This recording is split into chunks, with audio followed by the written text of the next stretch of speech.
Friends ನಮಸ್ಕಾರ. Friends, ನಾವೆಲ್ಲ ಹೂಡಿಕೆ ಮಾಡಬೇಕು ಅಂತ ಇನ್ವೆಸ್ಟ್ ಮಾಡಬೇಕು ಅಂತ ಒಂದು ಪ್ಲ್ಯಾನಲ್ಲಿರ್ತೀವಿ. ಬಟ್ ಹಲವಾರು ಜನ ಮಾಡುವಂತಹ ಒಂದು ತಪ್ಪೇನು ಅಂತಂದರೆ, ಎಂತಹ ಸ್ಟಾಕಲ್ಲೆಲ್ಲ ನಾವು ಇನ್ವೆಸ್ಟ್ ಮಾಡಬಾರ್ದು ಆ ಸ್ಟಾಕ್ಗಳನ್ನು ಹುಡುಕಿ ಇನ್ವೆಸ್ಟ್ ಮಾಡೋದು.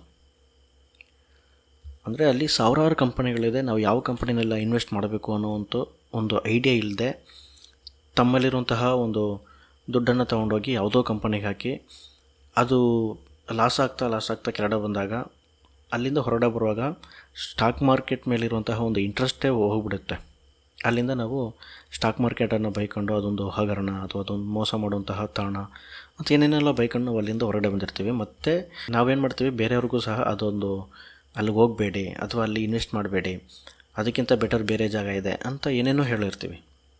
ಬಟ್ ನಿಜವಾಗ್ಲೂ ನಾವು ಮಾಡಬೇಕಾಗಿರೋದೇನು ಅಂತಂದರೆ, ಸ್ಟಾಕ್ ಮಾರ್ಕೆಟಲ್ಲಿ ನಾವು ಯಾವ ಕಂಪನಿಗಳನ್ನ ಫಸ್ಟು ಬಿಡಬೇಕು ಅನ್ನೋದು ನಮಗೆ ಗೊತ್ತಿರಬೇಕು.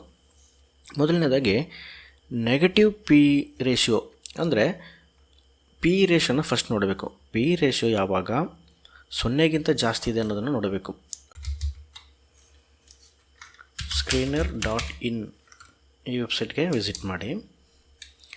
ಡೈರೆಕ್ಟಾಗಿ ಓಪನ್ ಆಯಿತು screener.inಗೆ.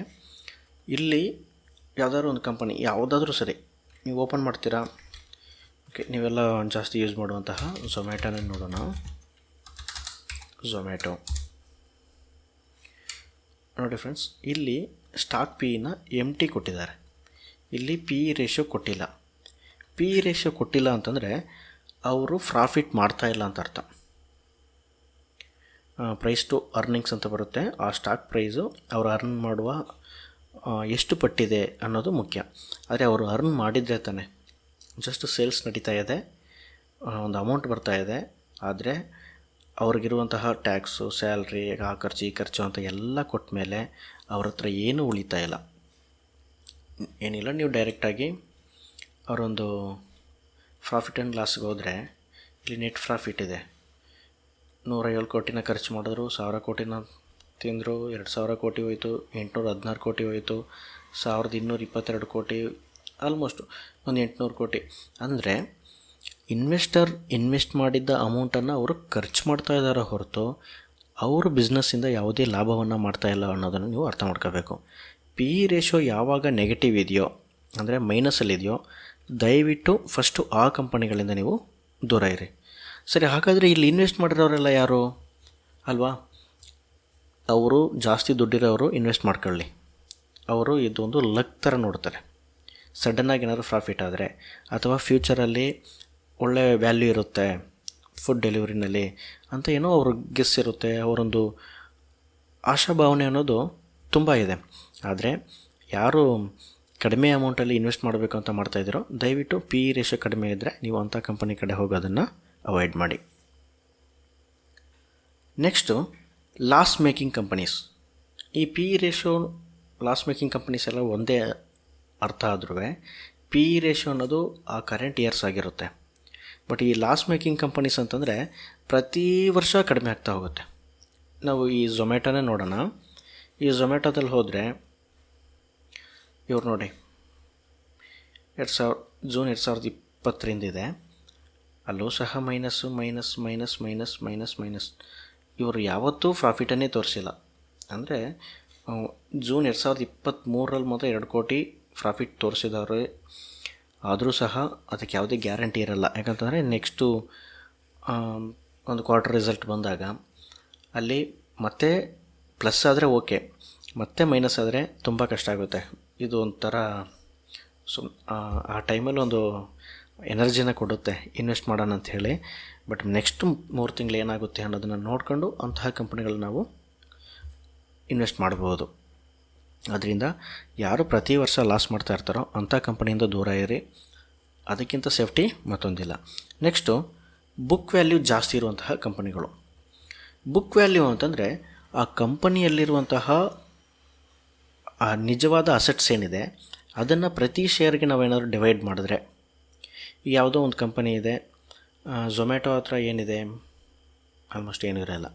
ಯಾಕಂತಂದರೆ ಎಂಪ್ಲಾಯೀಸ್ ಇರ್ತಾರೆ, ಅವ್ರ ಹತ್ರ ಸಾಫ್ಟ್ವೇರ್ಸ್ ಇರುತ್ತೆ, ಅಷ್ಟೇ ಹೊರತು ಅಲ್ಲಿ ಫಿಸಿಕಲಾಗಿ ಲ್ಯಾಂಡ್ ಗೇಂಡ್ ಇರುತ್ತೋ ಎಲ್ಲೋ ಗೊತ್ತಿಲ್ಲ. ಆ ಥರ ಇದ್ದಾಗ ಅದನ್ನೆಲ್ಲ ಡಿವೈಡ್ ಮಾಡಿಕೊಟ್ಟಾಗ ಅಂದರೆ ಅವ್ರ ಹತ್ರ ಮೆಷಿನರೀಸ್ ಇದ್ದಾಗ ಡಿವೈಡ್ ಮಾಡಿ ಕೊಡ್ತೀವಲ್ವ, ಒಬ್ಬೊಬ್ರಿಗೂ ಇಷ್ಟು ಅಸೆಟ್ ಇದೆ, ಅದನ್ನು ಡಿವೈಡ್ ಮಾಡಿದಾಗ ಇಷ್ಟೆಲ್ಲ ಬರುತ್ತೆ ಅಂತ, ಅದನ್ನು ನಾವು ಬುಕ್ ವ್ಯಾಲ್ಯೂ ಅಂತ ಕರಿತೀವಿ. ಬುಕ್ ವ್ಯಾಲ್ಯೂ ತುಂಬ ಕಡಿಮೆ ಇದ್ದು ಸ್ಟಾಕ್ ಪ್ರೈಸ್ ಜಾಸ್ತಿ ಇರುತ್ತೆ. ಅಂದರೆ ಈ PB ರೇಷಿಯೋ ಅನ್ನೋದು ಜಾಸ್ತಿ ಇರುತ್ತೆ. ನಾನು ತಪ್ಪಾಗಿ ಹೇಳ್ಬಿಟ್ಟಿದ್ದೆ, ಬುಕ್ ವ್ಯಾಲ್ಯೂ ಜಾಸ್ತಿ ಇರೋ ಕಂಪನಿ ಕಡೆ ಹೋಗಬೇಡಿ ಅಂಥೇಳಿ. ಆ ಥರ ಅಲ್ಲ, ಬುಕ್ ವ್ಯಾಲ್ಯೂ ಜಾಸ್ತಿ ಇರುತ್ತೆ, ಬುಕ್ ವ್ಯಾಲ್ಯೂ ತುಂಬ ಕಡಿಮೆ ಇರುತ್ತೆ, ಸ್ಟಾಕ್ ಪ್ರೈಸ್ ಜಾಸ್ತಿ ಇರುತ್ತೆ. ಈಗ ನೋಡಿ, ಬುಕ್ ವ್ಯಾಲ್ಯೂ 22 ಇದೆ, ಸ್ಟಾಕ್ ಪ್ರೈಸ್ 94 ಇದೆ. ಓಕೆ, ಇದನ್ನು ನಾವು ಅಕ್ಸೆಪ್ಟ್ ಮಾಡ್ಬೋದು, ಒಂದು 3 ಪಟ್ಟು 4 ಪಟ್ಟು ಜಾಸ್ತಿ ಇರ್ಬೋದು. ಬಟ್ ಒಂದು 10 ಟೈಮ್ಸ್ ಜಾಸ್ತಿ ಇರುತ್ತೆ. ಅಂಥ ಕಂಪನಿಯಿಂದ ದೂರ ಇರೋದು ಇನ್ನೂ ಉತ್ತಮ. ಯಾವ್ದಾದ್ರು ಒಂದು ಕಂಪನಿ ತಗೊಳ್ತೀನಿ ನೋಡಿ,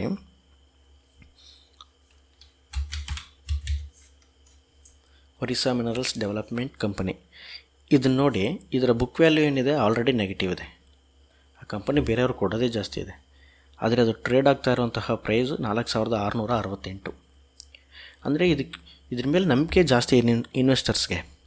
ಬಟ್ ನಾವು ಅದ್ರ ಮೇಲೆ ಇನ್ವೆಸ್ಟ್ ಮಾಡಬೇಕಾ ಮಾಡಬಾರ್ದು ಅನ್ನೋದು ನಮ್ಮ ಹತ್ರ ಇರುವಂತಹ ಒಂದು ಸಂಪಾದನೆ ಇರುತ್ತಲ್ವ, ನಮ್ಮ ಹತ್ರ ಏನು ಅಮೌಂಟ್ ಇದೆ, ನಾವು ಎಷ್ಟು ಶ್ರೀಮಂತರು ಅನ್ನೋದ್ರ ಮೇಲೆ ಡಿಪೆಂಡ್ ಆಗಿರುತ್ತೆ. ಇವರು ಈ ಕಂಪ್ನಿನ ಮುಚ್ಚಿದ್ರೂ ಅಲ್ಲಿ ಏನೂ ಸಿಗಲ್ಲ, ಆದರೂ ಸಹ ಇದರ ಪ್ರೈಸನ್ನು ಇಷ್ಟಕ್ಕೆ ತೊಗೊಂಡೋಗಿದ್ದಾರೆ ಅಂತಂದರೆ ನೋಡಿ, 10% ಜಾಸ್ತಿ ಆಗಿದೆ. ಬಟ್ ಇದು ಯಾವುದ್ರ ಮೇಲೆಲ್ಲ ಈ ಥರ ಮಾಡ್ತಾಯಿದ್ದಾರೆ ಅನ್ನೋದು ಗೊತ್ತಿಲ್ಲ.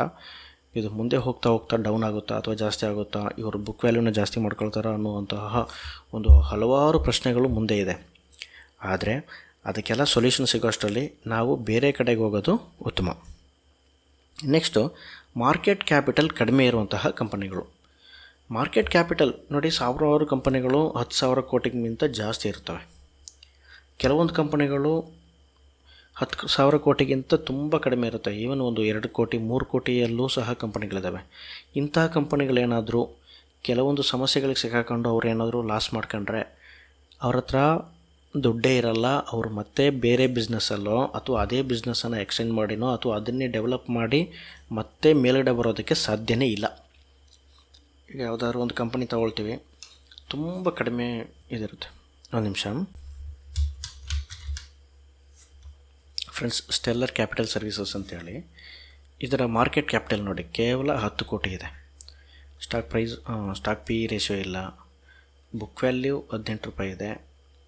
ಬಟ್ ಇದರ ಒಂದು ಸ್ಟಾಕ್ ಪ್ರೈಸ್ ನೋಡಿದ್ರೆ 4 ರೂಪಾಯಿ ಇದೆ. ಮ್ಯಾಕ್ಸಿಮಮ್ ಡೇಟಾ ನೋಡಿದ್ರೆ ಸ್ಟಾರ್ಟಿಂಗಲ್ಲಿ ಒಂದು 19 ರೂಪಾಯಿ ಇತ್ತು, ಈಗ ಕೇವಲ 4 ರೂಪಾಯಿನಲ್ಲಿ ಟ್ರೇಡ್ ಆಗ್ತಾಯಿದೆ. ಇಲ್ಲಿ ಪ್ರೋಗಿಂತ ಕಾನ್ಸ್ ತುಂಬ ಜಾಸ್ತಿ ಇದೆ.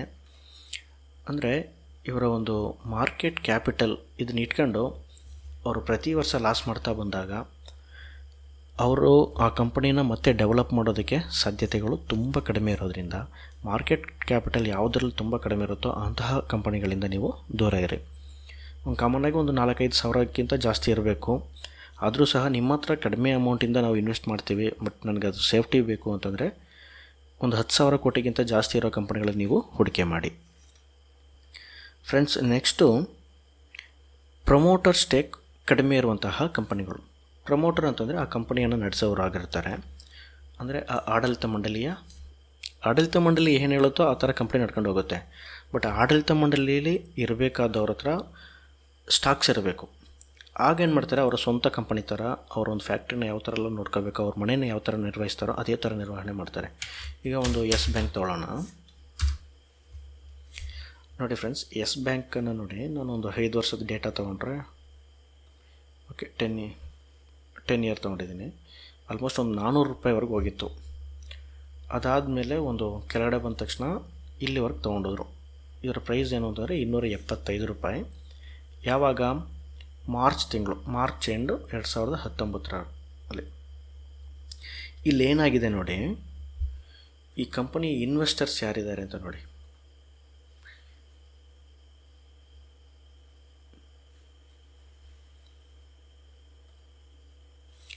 ಇಲ್ಲಿ ನೋಡಿ, ಪ್ರಮೋಟರ್ಸು 2017ರಲ್ಲಿ 20% ಇತ್ತು, 20% ಇತ್ತು, 20% ಇತ್ತು. ಮಾರ್ಚಲ್ಲಿ ಅಂದರೆ 2019 ಮಾರ್ಚಲ್ಲಿ ನಾವೇನು ಅಲ್ಲಿ 275ರಲ್ಲಿತ್ತೋ ಇಲ್ಲಿದ್ದಾಗ ಇದನ್ನೆಲ್ಲ ಅವರು ಸೆಲ್ ಮಾಡಿದ್ರು. ಸೆಲ್ ಮಾಡಿದ ತಕ್ಷಣ ನೋಡಿ ಆಟೋಮೆಟಿಕ್ಕಾಗಿ ಅದು ಪ್ರೈಸು 4 ರೂಪಾಯಿ 5 ರೂಪಾಯಿ 8 ರೂಪಾಯಿವರೆಗೂ ಬಂತು. ಈಗ 14 ರೂಪಾಯಿನೆಲ್ಲ ಏನೋ ಟ್ರೇಡ್ ಆಗ್ತಾಯಿದೆ ನೋಡಿ. 0.00 ಮಾಡ್ಕೊಂಡ್ರು. ಉಳಿದಿರೋದೆಲ್ಲ ಪಬ್ಲಿಕ್ಸ್ ಹತ್ರ ಇದೆ. 9% ಇದ್ದವರು ಈಗ 38% ಆಗಿದ್ದೀವಿ. ಕಂಪನಿ ಸ್ಟಾಕ್ ಪ್ರೈಸ್ ಮಾತ್ರ ತುಂಬ ಕಡಿಮೆ ಹೋಗಿದೆ. ಈ ಥರ ಸ್ಟಾಕನ್ನು ತಗೊಳ್ಳೋದಕ್ಕೆ ಕಾರಣ ಏನು ಅಂತಂದರೆ ಅದು ತುಂಬ ಚೀಪ್ ಪ್ರೈಸ್ ಸಿಗ್ತಾಯಿದೆ ಅಂತ. ಬಟ್ ಅವರು ಪ್ರೈಸ್ ಚೀಪಾಗಲ್ಲ, ಅಲ್ಲಿ ಮಾಡ್ತಾ ಇರೋದು ಏನು ಅಂತಂದರೆ ಪೂರ್ತಿ ಲಾಸ್ ಮಾಡ್ತಾಯಿದ್ರು. ಮತ್ತು ಪ್ರಮೋಟರ್ಸ್ ಕೈ ಬಿಟ್ಟರು. ಅವರು ಹಲವಾರು ಹಗರಣಗಳನ್ನ ಮಾಡಿದ್ರು. ಅವ್ರು ಮಾಡದೇ ಇರೋದೇ ಏನೂ ಇಲ್ಲ, ಅವ್ರನ್ನೆಲ್ಲ ಅರೆಸ್ಟ್ ಮಾಡಿದ್ರು. ಆ ಥರ ಎಲ್ಲ ಮಾಡುವಾಗ ನಾವು ಯಾವುದೋ ಒಂದು ಕಂಪನಿಯಲ್ಲಿ ಇನ್ವೆಸ್ಟ್ ಮಾಡಬೇಕು ಅಂತಂದರೆ ಅದರ ಪ್ರಮೋಟರ್ಸ್ ಯಾರು ಅನ್ನೋದನ್ನು ನೋಡಬೇಕು. ಅವ್ರ ಮೇಲಿರುವಂತಹ ಪ್ರಕರಣಗಳೇನಾದರೂ ಬಾಕಿ ಇದೆಯಾ ಅನ್ನೋದನ್ನು ನೋಡಬೇಕು, ಅಥವಾ ಹಿಂದೆ ಏನಾದರೂ ಮಾಡಿದ್ದಾರೆ ಅನ್ನೋದನ್ನು ಸಹ ನೋಡಬೇಕು. ಯಾಕಂತಂದರೆ ಒಂದು ಇನ್ವೆಸ್ಟ್ಮೆಂಟ್ ಅಂತಂದರೆ ಸುಮಾರು ಒಂದು 10 ವರ್ಷನೋ 20 ವರ್ಷನೋ ಒಂದು 50 ವರ್ಷನಾದರೂ ಬಿಡಬೇಕು. ಆ ಥರ ಬಿಡ್ತೀವಿ ಅಂತಂದರೆ ಅವ್ರ ಬಗ್ಗೆ ಏನೇನೆಲ್ಲ ಮಾಹಿತಿ ಸಿಗುತ್ತೆ ಅನ್ನೋದನ್ನೆಲ್ಲ ನಾವು ಕಲೆ ಹಾಕಿ ಅದನ್ನೆಲ್ಲ ಒಂದು ಸಲ ವೆರಿಫಿಕೇಷನ್ ಮಾಡಿ ನಾವು ಇನ್ವೆಸ್ಟ್ ಮಾಡಬೇಕು. ಅದು ಎಷ್ಟು ಕಡಿಮೆ ದುಡ್ಡು ಇರಲಿ, ದುಡ್ಡು ಅನ್ನೋದು ದುಡ್ಡೇ. ಅದನ್ನು ನಾವು ಒಂದು ಸಲ ಇನ್ವೆಸ್ಟ್ ಮಾಡಬೇಕು ಅಂತಂದರೆ ಅದಕ್ಕೆ ಅಂತ ಒಂದು ವ್ಯಾಲ್ಯೂ ಇರುತ್ತೆ. ಅದಕ್ಕೆ ಹಲವಾರು ಮಾಹಿತಿಗಳನ್ನ ನಾವು ಫಸ್ಟು ತೊಗೊಂಡು ನಾವು ಇನ್ವೆಸ್ಟ್ಮೆಂಟ್ ಮಾಡಬೇಕು. ನೀವೇನಾದರೂ ಇಲ್ಲಿಂದ ಚೀಪ್ ಪ್ರೈಸ್ ಸಿಗ್ತಾಯಿದೆ ಅಂದ್ಬಿಟ್ಟು ನೀವೇನಾದ್ರು ಇಲ್ಲಿ ಬೈ ಮಾಡಿದರೆ, ಅದೇ ಟೈಮ್ಗೆ ನೀವು ಇನ್ವೆಸ್ಟರ್ ಯಾರ್ಯಾರಿದ್ದಾರೆ ಅನ್ನೋದನ್ನು ನೋಡೋಕೆ ಹೋಗಿದರೆ ನೀವು ಇನ್ವೆಸ್ಟ್ ಮಾಡಿರೋದೇ ಇಲ್ಲ. ಇದನ್ನೆಲ್ಲ ನೋಡದೆ ಈಗ ಯಾರ್ಯಾರೆಲ್ಲ ಮಾಡಿದಾರೋ ಸುಮಾರು 38% ಅಲ್ಲಿಗೆ ಹೋಗಿದ್ದಾರೆ ನೋಡಿ. 9% ಇದ್ದವರು ಆವಾಗೆಲ್ಲ ತೊಗೊಳ್ಳಿಲ್ಲ. ಈಗ ನೋಡಿ 39%ಇಂದ 38%, ಅಲ್ಲಿವರೆಗೆ ಒಂದು ಆಲ್ಮೋಸ್ಟ್ 40% ಪಬ್ಲಿಕ್ಸ್ ಹತ್ರ ಇದೆ, ಬರೀ ರಿಟೇಲರ್ ಟ್ರೇಡರ್ಸ್ ಹತ್ರ ಇದೆ. ಏನಕ್ಕೂ ಯೂಸ್ ಇಲ್ಲ. ನೆಕ್ಸ್ಟು FII ಮತ್ತು DII ಅಂದರೆ ಫಾರಿನ್ ಇನ್ಸ್ಟಿಟ್ಯೂಷನಲ್ ಇನ್ವೆಸ್ಟರ್ಸ್ ಮತ್ತು ಡೊಮೆಸ್ಟಿಕ್ ಇನ್ಸ್ಟಿಟ್ಯೂಷನಲ್ ಇನ್ವೆಸ್ಟರ್ಸ್. ಅಂದರೆ ಇದು ಸಂಸ್ಥೆಗಳು, ವಿದೇಶಿ ಸಾಂಸ್ಥಿಕ ಸಂಸ್ಥೆಗಳು ಏನು ಮಾಡ್ತವೆ, ತನ್ನ ಹೂಡಿಕೆದಾರರಿಂದ ಅಮೌಂಟನ್ನೆಲ್ಲ ಕಲೆಕ್ಟ್ ಮಾಡಿ ಭಾರತದಲ್ಲಿರುವಂತಹ ಒಂದು ಕಂಪನಿ ಮೇಲೆ ಹಾಕ್ತಾರೆ ಅಂತಂದರೆ ಅವರು ಸುಮ್ಮನೆ ಹಾಕಲ್ಲ. ಅವ್ರು ಇನ್ವೆಸ್ಟ್ ಮಾಡಬೇಕು ಅಂತಂದರೆ ನಾವೇನೆಲ್ಲ ನೋಡ್ತೀವೋ ಒಂದು ಕಂಪನಿನಲ್ಲಿ ಅಷ್ಟು ಡೇಟಾನ ಅವರು ಇನ್ನೂ ಜಾಸ್ತಿ ನೋಡ್ತಾರೆ. ಕಂಪನಿ ಕಡೆಯಿಂದ ರಿಲೀಸ್ ಮಾಡುವಂತಹ ಎಲ್ಲ ರಿಪೋರ್ಟ್ಗಳನ್ನು ನೀಟಾಗಿ ಓದ್ತಾರೆ. ಜೊತೆಗೆ ಮುಂದಿನ ಕೆಲವು ವರ್ಷಗಳ ಕಾಲ ಅವರಲ್ಲಿರುವಂತಹ ಯೋಜನೆಗಳು ಯಾವುದು, ಭವಿಷ್ಯದಲ್ಲಿ ಯಾವ ಥರ ಯೋಜನೆ ಮಾಡ್ತಾರೆ ಮತ್ತು ಎಷ್ಟು ಪ್ರಾಫಿಟ್ ಬರ್ಬೋದು ಅನ್ನುವಂತಹ ಗೆಸ್ಸನ್ನು ಮಾಡ್ತಾರೆ. ಆ ಥರ ಮಾಡಿ ಅವ್ರು ಇನ್ವೆಸ್ಟ್ ಮಾಡೋದ್ರಿಂದ ನಾವು ಸಹ FII ಮತ್ತು DII ಎಲ್ಲಿರ್ತಾರೋ ಅಂತಹ ಕಂಪನಿನ ನಾವು ಆಯ್ಕೆ ಮಾಡ್ಕೋಬೇಕು. ಯಾರಾದರೂ ಇಲ್ವಾ, ಬೇಡ ನಮಗೂ ಬೇಡ, ಅವ್ರಿಗೆ ಬೇಡ ಅಂತಂದರೆ ನಮಗೂ ಬೇಡ ಅಂತ ಇರಬೇಕು. DIIಗಿಂತ FII ನೋಡೋದು ತುಂಬ ಉತ್ತಮ. ಯಾಕಂತಂದರೆ DIIನಲ್ಲಿ LICನೂ ಬರುತ್ತೆ. ಆಲ್ಮೋಸ್ಟ್ LIC ಏನೇನು ಮಾಡ್ತಾರೆ ಅಂತ ಎಲ್ಲರಿಗೂ ಗೊತ್ತು. ನೋಡಿ DII ಯಾರು ಅಂತ ನೋಡ್ಕೊಳ್ಳಿ ಒಂದು ಸಲ. State Bank of India, LIC ಅದು LIC ಸಪ್ರೇಟು, ಮತ್ತು ಇದು ಒಲಿಫ್ fund, ICICI bank, Axis bank, Birla Sun Life. ನೋಡಿ ನಮ್ಮ ಮ್ಯೂಚುವಲ್ ಫಂಡ್ ಕಂಪನಿಗಳೆಲ್ಲ ಇದರಲ್ಲಿ ಬರ್ತವೆ, DIIನಲ್ಲಿ ಬರುತ್ತೆ. ಇದರಲ್ಲಿ ನೋಡಿ ಯಾವುದಾದ್ರು ಒಂದು ಕಂಪನಿ ತೊಗೊಳ್ಳೋಣ. ಯಾವುದೋ ಒಂದು ಸಣ್ಣ ಪುಟ್ಟ ಕಂಪನಿ ತೊಗೊಂಡಿರ್ತೀರ, ಯಾವುದು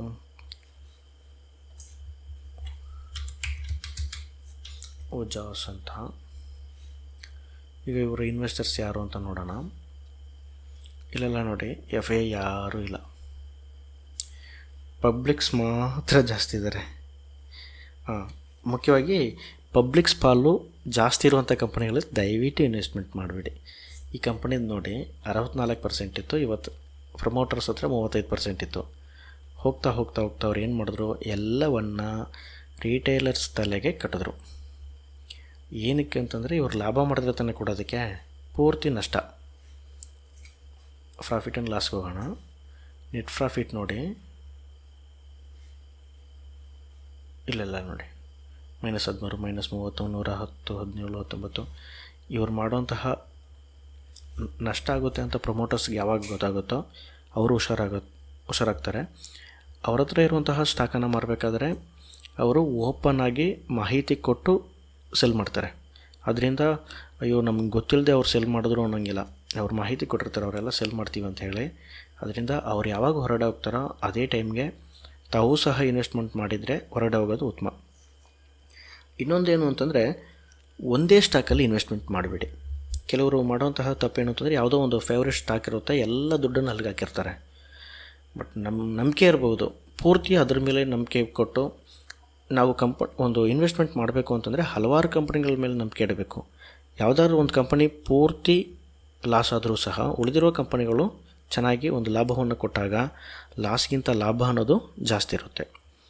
ಅದರಿಂದ ಫ್ರೆಂಡ್ಸ್, ಇದಿಷ್ಟು ಒಂದು ಎಜುಕೇಷನಲ್ ಪರ್ಪಸ್. ಮುಂದಿನ ವಿಡಿಯೋದಲ್ಲಿ ಬೇರೆ ಬೇರೆ ಯಾವ್ಯಾವ ಅಂಶಗಳನ್ನೆಲ್ಲ ನೋಡಬೇಕು ಅನ್ನೋದನ್ನು ಮುಂದೆ ತಿಳಿಸ್ಕೊಡ್ತೀನಿ.